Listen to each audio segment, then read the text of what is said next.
ये बात है एक पुराने राज्य की, जहाँ एक छोटे से गांव के कोने में एक बूढ़ा हलवाई रहा करता था। नाम था रामलाल। उसका अपना कोई नहीं था। एक टूटी हुई दुकान थी, एक चूल्हा, एक तवा और एक हाथ से कूदा हुआ जिंदगी का अनुभव। पर अकेले नहीं था वो। उसके साथ था एक लड़का, अनाथ, समझदार और मेहनती। नाम था वीर। ए वीर, उठ गया क्या? देख बेटा, सूरज चढ़ाया है। आलू उबाल लिया क्या? काका कब का उबाल चुका हूँ, अभी मसाला पीस रहा हूँ। आज तीखा रखूं क्या? लोग कहते हैं तेरे समोसे में जान है। तीखा मत कर बेटा, स्वाद बना रहना चाहिए। और हाँ, घी ज्यादा मत डालना, वरना नफा नहीं बचेगा।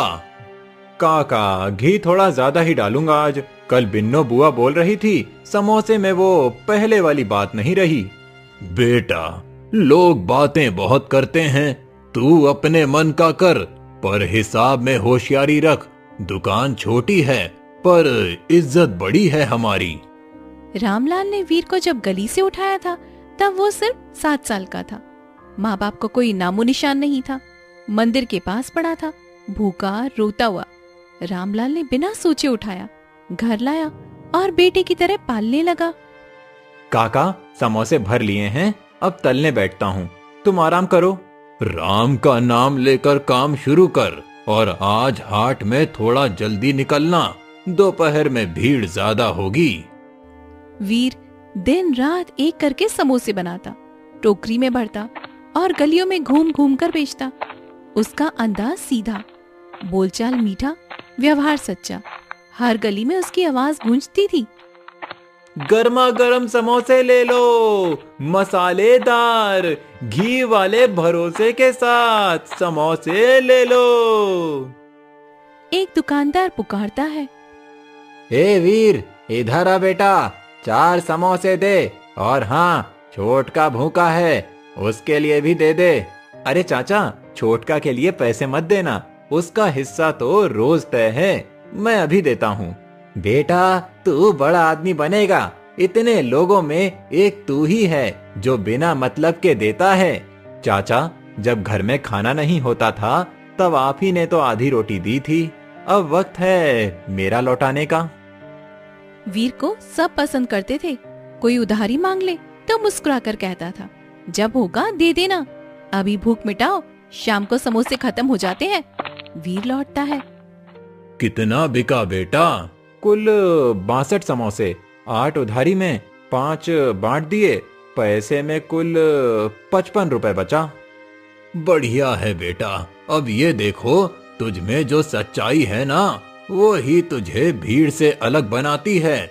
समोसे सब बेचते हैं, पर तेरी बातों में घी है।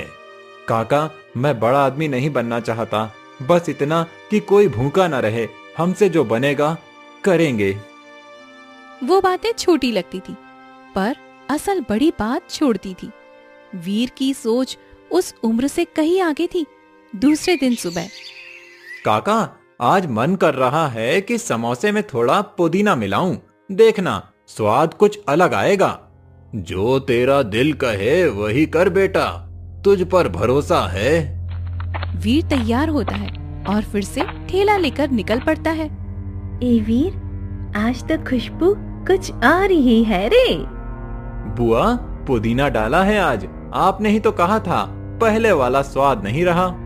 बिल्कुल वही स्वाद आ गया है बेटा, तू ना एक दिन बहुत बड़ा बनेगा।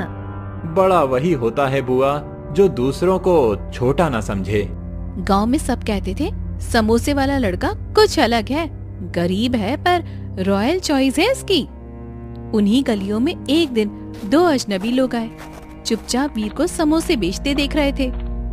वीर समोसे बेच रहा था, रोज की तरह टोकरा सिर पर, कंधे पर गमछा, चेहरे पर हल्की मुस्कान और आवाज में अपनापन। गर्मा गर्म समोसे ले लो, मसाले वाले, घी वाले, भरोसे वाले, गर्मा गर्म समोसे ले लो। सड़क किनारे 2 आदमी खड़े थे, साधारण कपड़े, नजरों में गंभीरता। यही है क्या वो लड़का जिसके बारे में लोगों से सुना था? शक्ल और सूरत से तो कुछ खास नहीं, पर बातों में ठहराव है। देखो कैसे हर किसी से बात कर रहा है जैसे अपना हो। उसी वक्त एक बूढ़ी औरत लड़खड़ाती हुई वीर के पास आई। बेटा, 2 समोसे हैं तेरे पास? सुबह से कुछ नहीं खाया है। अम्मा, पैसे हैं क्या या उधारी लिख दूं? ना, पैसा है ना घर है, भूख लगी है बस। आपने मांगा ही क्या। लो समोसा लो, और गरम है, धीरे धीरे खाना। बेटा, तू खुद भूखा लग रहा है, तू खा लेना पहले। अम्मा, पेट से बड़ी भूख और कोई नहीं होती। आप खाइए, मैं बाद में खा लूंगा। वो 2 अजनबी चुपचाप सब देख रहे थे। उनकी आंखें एक दूसरे से मिली। इशारा हुआ, समझ पड़ी। ए लड़के। जी बाबूजी। 2 समोसे देना, और हाँ, ये जो दे रहे हो ना, उसमें झूठ मत मिलाना। बाबूजी, घी कम कर दूंगा, पर झूठ नहीं बोलूंगा। समोसे में नमी चली जाती है, पर ईमान में नहीं। तू रोज यही करता है क्या? जी, हर रोज बनाता हूँ, बेचता हूँ। कोई भूखा हो तो मुफ्त में दे देता हूँ। कभी सोचा है कि इससे ऊपर भी कुछ हो सकता है? ऊपर मतलब? मुझे रोटी मिल रही है और किसी की दुआ भी। इससे ऊपर क्या चाहिए बाबूजी? अगर हम कहें कि तेरी जिंदगी बदल सकती है तो? बदल सकती है? बाबूजी, मेरी जिंदगी तो रामलाल काका ने बचाई थी। अब जो चल रही है वही बहुत है, पर अगर बदलाव किसी और का पेट भरने से हो तो सोचूंगा। अजनबियों ने पैसे दिए, समोसे लिए और बिना कुछ कहे आगे बढ़ गए। लेकिन उनके मन में हलचल थी। शाम को वीर घर पर लौटा। कैसा रहा बेटा आज? काका, सब ठीक था। समोसे जल्दी बिक गए, पर 2 अजीब आदमी मिले। बात भी अजीब की। कैसी बात? बोले जिंदगी बदल सकती है। मैं समझा नहीं कि क्यों बोले।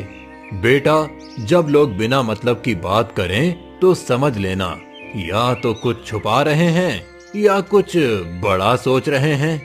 पर मैं क्या सोचूं काका? मैं तो बस समोसे बेचता हूँ और आपसे बातें करके दिन पूरा हो जाता है।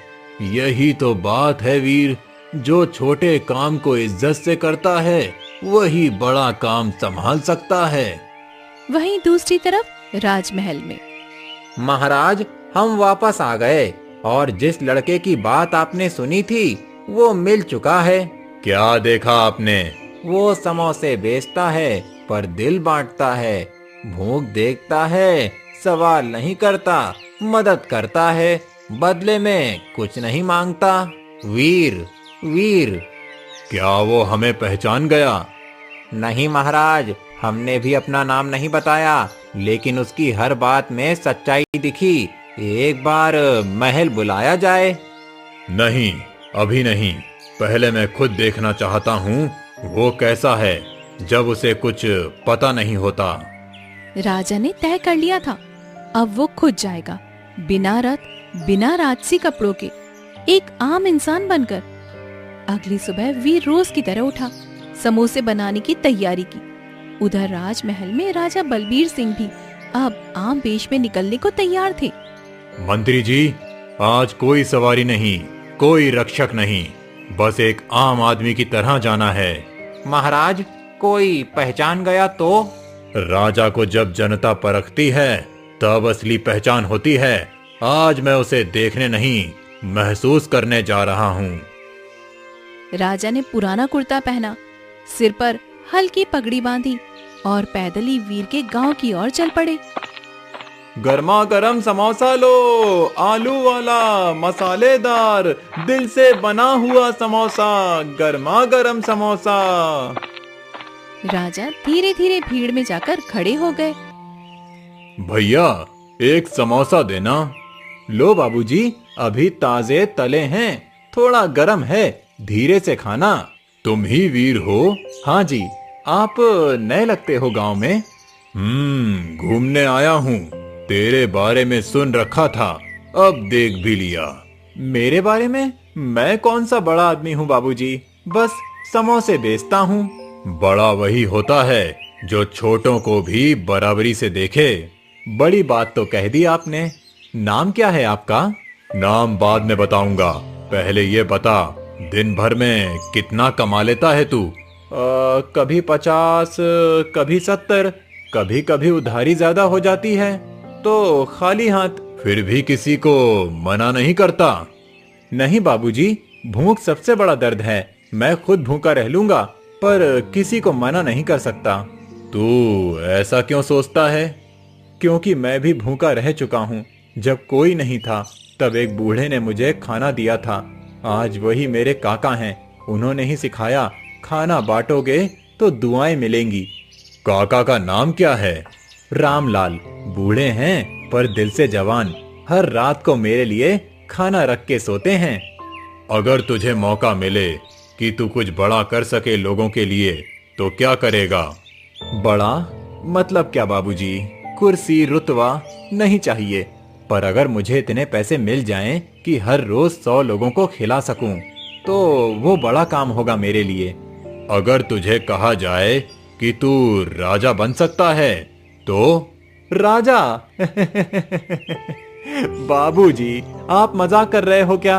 राजा लोग तो हाथ भी खुद नहीं धोते। मैं तो अभी चूल्हे से आ रहा हूँ। पर तेरे जैसे लोगों को ही राजा बनना चाहिए, जिसके मन में जिम्मेदारी हो, दिखावा नहीं। राजा बनने के लिए खून चाहिए बाबूजी, रॉयल खून। मेरे जैसे सड़क के लड़के क्या करेंगे राजगद्दी पर बैठकर? राजगद्दी खून से नहीं, सोच से चलती है बेटा। राजा की आंखों में चमक थी। वीर की बातों में सीधापन और आत्मसम्मान था। एक साधारण लड़के से वो ऐसी बातें सुनकर चौंक तो गए थे। तभी रामसागर पास में आता है। ए वीर, 2 समोसे देना, और इस बाबूजी के लिए भी दे देना। गांव में नए हैं, तेरा स्वाद चखना चाहिए। पहले ही खा चुके हैं चाचा, और तारीफ भी कर चुके हैं। फिर तो पक्का राजा बन जाएगा तू। बस पेट भर जाए, वही बहुत है चाचा। राजा मुस्कुराते हुए बोला। ठीक है वीर, अब मुझे चलना है, पर एक बात कहूँ? हाँ बाबूजी, बोलिए। बहुत जल्दी ही कोई बुलावा आएगा महल से, तब याद रखना वो मजाक नहीं होगा। महल से? मेरे लिए? बाबूजी, आप कौन हो? जिस दिन मिलेगा बुलावा, उस दिन मेरा नाम भी पता चल जाएगा। राजा वहाँ से निकल गए। वीर कुछ देर वहीं खड़ा रहा। उसके दिमाग में वो शब्द घूमते रहे। राजगद्दी खून से नहीं, सोच से चलती है बेटा। वीर की सुबह अब भी वैसी ही थी। चूल्हा जलाना, आलू उबालना, मसाला पीसना और समोसे भरना। लेकिन पिछले दिन की उस अजनबी की बात अब भी उसके मन में घूम रही थी। बहुत जल्दी कोई बुलावा आएगा महल से। उसी वक्त दरवाजे पर दस्तक हुई। काका, कोई है बाहर, मैं देखता हूँ। दरवाजा खोलते ही सामने खड़ा था एक शाही दूत। नीला कुर्ता, सिर पर चिन्ह लगा साफा। क्या यही वीर का घर है? जी, मैं वीर हूँ। बोलिए। राजमहल की ओर से आपको आमंत्रण आया है। कल सुबह 7 बजे आपको महल पहुंचना है। महाराज स्वयं मिलना चाहते हैं। महाराज? लेकिन क्यों? हुक्म है, कारण पूछना मना है, बस समय से पहुंचना अनिवार्य है। दूत मुड़कर चला जाता है। काका, ये मजाक है क्या? महल बुला रहा है मुझे। बेटा, शायद अब तेरी मेहनत बोलने लगी है, और ये वही बात है ना जो उस बूढ़े ने परसों बोली थी। हाँ काका, वही जिसने कहा था बहुत ही जल्द बुलावा आएगा। तो तैयार हो जा बेटा, ये आम बात नहीं है। अगली सुबह। ये कुर्ता पहन ले, साफ है। जूते भी धो दिए हैं। सिर ऊंचा रख, और जैसा सोचा है वैसा ही बोल। काका, मैं डर रहा हूँ। अगर उन्होंने गलतफहमी से बुलाया हो तो सच बता देना बेटा। डर उसी को लगता है जो झूठ बोलता है। तू बस सच्चा रहना। वीर पैदल ही महल की तरफ निकल पड़ता है। रास्ते में हर कदम उसके दिल की धड़कन तेज हो रही थी। महल के मुख्य द्वार पर पहुंचकर, नाम वीर, बुलावा आया है मेरा। भीतर आइए, महाराज दरबार में आपका इंतजार कर रहे हैं। वीर दरबार में पहुंचता है। महाराज पहले से ही वहां पर मौजूद थे। तुम ही वीर हो? जी महाराज, पर क्या गलती हो गई मुझसे? गलती नहीं बेटा, अच्छाई ने तुम्हें यहाँ तक पहुँचा दिया। मैं समझा नहीं। मैं तो बस समोसे बेचता हूँ, किसी को भूखा देख नहीं पाता, बस इतना ही। यही सबसे बड़ी बात है। आजकल लोग कुर्सी के लिए झूठ बोलते हैं और तू बिना कुर्सी के सच्चाई में जीता है। महाराज, आपके जैसे बड़े लोगों से मिलना ही मेरे लिए बहुत है। आप मेरा नाम कैसे जानते हैं? मैंने खुद तेरे समोसे खा के देखा, तुझे देखा, तेरा व्यवहार देखा, तेरा दिल देखा। आप वही हैं, वो बाबूजी जो बोले थे कि बुलावा आएगा? हाँ बेटा, वही हूँ मैं। वीर कुछ पल के लिए चुप रहता है। महाराज, मैंने कभी नहीं सोचा था कि कोई राजा मुझसे इस तरह मिलेगा। मैं राजा हूँ बेटा, पर इंसान भी हूँ, और इंसान की पहचान आँखों से नहीं, दिल से होती है। मैं यहाँ क्या करने आया हूँ महाराज? कुछ दिन हमारे साथ रहो, बात करो, देखो, समझो, ये महल, ये दरबार सब महसूस करो, उसके बाद कुछ तय करेंगे। मुझे कोई बड़ी कुर्सी नहीं चाहिए महाराज, मैं तो आज भी समोसे बना सकता हूँ। इसीलिए ही तुझे बुलाया है।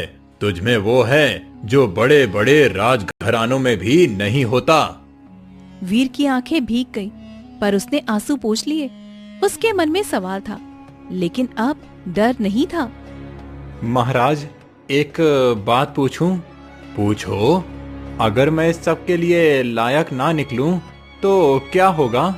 तो हम तुझे सलाम करेंगे, क्योंकि तूने खुद को नहीं बदला। वहीं बैठा वीर अब किसी राजा से कम नहीं लग रहा था। न उसके कपड़े बदले थे, न उसकी चाल, पर उसके भीतर एक बदलाव शुरू हो चुका था। अब वीर महल में रह रहा था। कोई महंगे वस्त्र नहीं, न ही किसी खास कमरे की मांग। वहीं एक कोने में चारपाई पर सोता, सादा खाना खाता और सबके साथ आम व्यवहार करता। वीर भैया, महाराज ने आज आपको मंत्रियों की सभा में बुलाया है। सभा में? हम जैसे अनपढ़ को वहाँ क्यों? महाराज ने खास तौर पर नाम लिया है, समय पर पहुँचना जरूरी है। सभा में वीर, आज इस दरबार में एक मुद्दे पर चर्चा होगी। हम चाहते हैं कि तुम भी सुनो और अपने मन की बात कहो।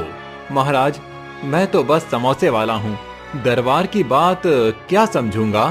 दरबार की बात जरूरी बात होती है, जनता का भला, और तुम जनता की आवाज हो। महाराज, गांव के कुएं सूख रहे हैं, नया तालाब बनवाने का प्रस्ताव है, लेकिन इसके लिए कुछ किसान की जमीन अधिग्रहित करनी पड़ेगी। लेकिन बिना मुआवजा दिए अगर जमीन ली गई तो लोग भड़क सकते हैं। वीर, तुम क्या सोचते हो? महाराज, किसान अगर जमीन देगा तो उसकी रोजी रोटी कौन देगा, और अगर तालाब नहीं बनेगा तो पानी कहां से आएगा? दोनों ही जरूरी हैं। तो क्या हल हो सकता है? मुआवजा ऐसा दो कि किसान का मन भी भर जाए और काम भी हो जाए, और गांव के लड़कों से तालाब खुदवाओ, मजदूरी उन्हीं को मिलेगी, काम भी होगा और पेट भी भर जाएगा। सभा में एक पल के लिए खामोशी छा गई। फिर महाराज ने मुस्कुराया और कहा, तू तो बड़ी सोच रखता है बेटा। महाराज, हमने खेत देखा है, पसीना गिराया है, भूख झेली